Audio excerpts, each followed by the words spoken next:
dugaan praktek nepotisme yang terjadi di pemerintahan Provinsi Riau menuai protes dari warga. Ya, mereka mengkritik Gubernur Riau, Syamsuar, yang mengangkat keluarga dan kerabatnya sebagai pejabat di lingkungan Pemprov Riau. Seorang kepala desa di Jember, Jawa Timur ditangkap karena diduga melakukan tindak pidana korupsi dana desa yang merugikan keuangan negara. Dugaan tindak korupsi terjadi pada tahun 2023 dengan kerugian negara mencapai 480 juta rupiah.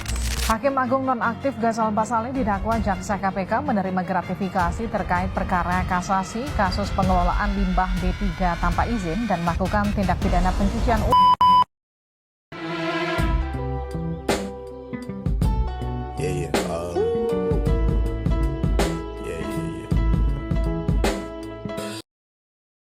Pertama-tama kita harus tahu apa itu KKN. KKN adalah singkatan dari kolusi, korupsi, dan nepotisme.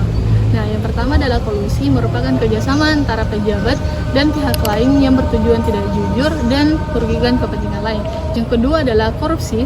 Korupsi merupakan tindakan penyalahgunaan kekuasaan dan jabatan untuk keuntungan pribadi. Contohnya adalah menerima suap dan menggelapkan uang negara. Ketiga adalah nepotisme. Nepotisme itu sendiri adalah memberikan fasilitas kepada keluarga atau teman dekat meskipun mereka tidak layak. Contohnya adalah mengangkat anak atau teman dekat menjadi pejabat hanya karena hubungan pribadi, bukan karena kemampuan mereka itu sendiri. Mengapa KKN harus diberantas? KKN itu sendiri dapat merusak kepercayaan masyarakat kepada pemerintah. Kedua, dapat meningkatkan kemiskinan dan ketimpangan. Ketiga, dapat membuat hukum tidak berjalan dengan adil. Indonesia memiliki dasar hukum penyelenggaraan negara yang bebas dari kolusi, korupsi, dan nepotisme.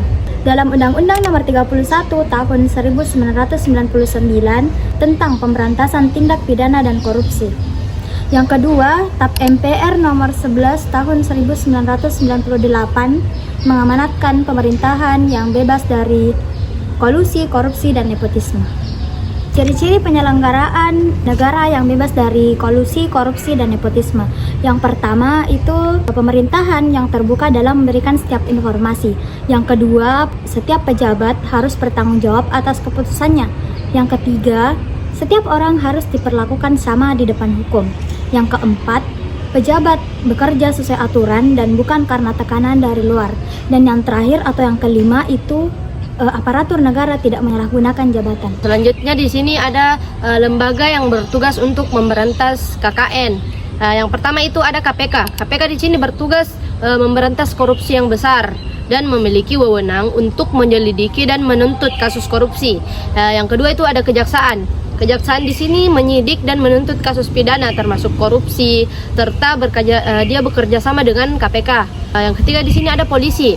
Polisi bertugas untuk menyelidiki tindakan hukum, termasuk korupsi dan kolusi, serta mengumpulkan bukti untuk kasus korupsi. Yang keempat itu ada BPK, mengawasi penggunaan uang negara dan melakukan audit keuangan untuk memastikan efektivitas dan efisiensi penggunaan dana. Terus yang kelima itu ada Ombudsman RI.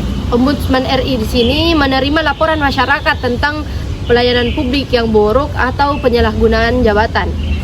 Peran masyarakat dalam mewujudkan negara bebas KKN. Yang pertama yaitu melapor jika melihat KKN. Kedua, tidak memberi suap untuk mempermudah urusan. Ketiga, mengawasi program pemerintah di lingkungan sekitar. Keempat, menjadi warga negara yang jujur dan patuh terhadap hukum. Jadi di sini saya akan menyebutkan contoh dampak KKN. Jadi di sini ada 3 contoh dampak. Yang pertama itu proyek jalanan rusak.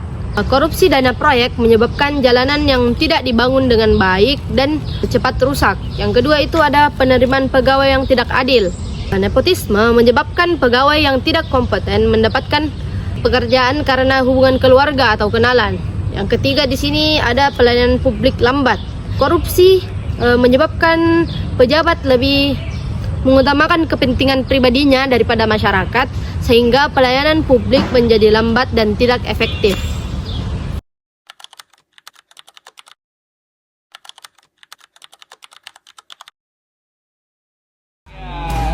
Pajak